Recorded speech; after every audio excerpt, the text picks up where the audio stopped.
Nagpulong sina Pangulong Bongbong Marcos at Ukrainian President Volodymyr Zelensky sa palasyo ng Malacanang kaninang umaga.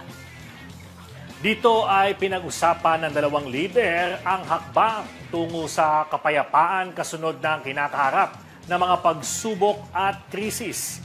Upang dalhin tayo sa pulso ng politika, makakasama natin dyan si Eileen Taliping. Nagkita sina Pangulong Ferdinand Marcos Jr. at Ukraine President Volodymyr Zelensky sa isang mabilis na bilateral meeting sa Malacanang nitong Lunes ng umaga.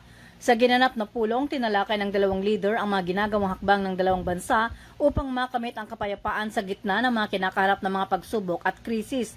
Nagpasalamat si President Zelensky sa Pangulo dahil sa suporta nito sa kanilang bansa at sa malinaw na posisyon ng Pilipinas sa pananakop ng Russia sa Ukraine.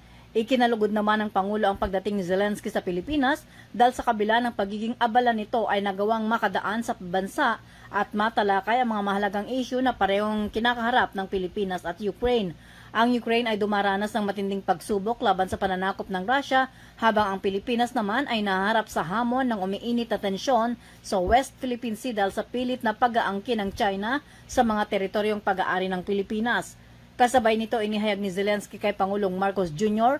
ang planong pagbubukas ng kanilang embahada sa Pilipinas ngayong taon na isaan niya magandang desisyon para sa kanilang bansa.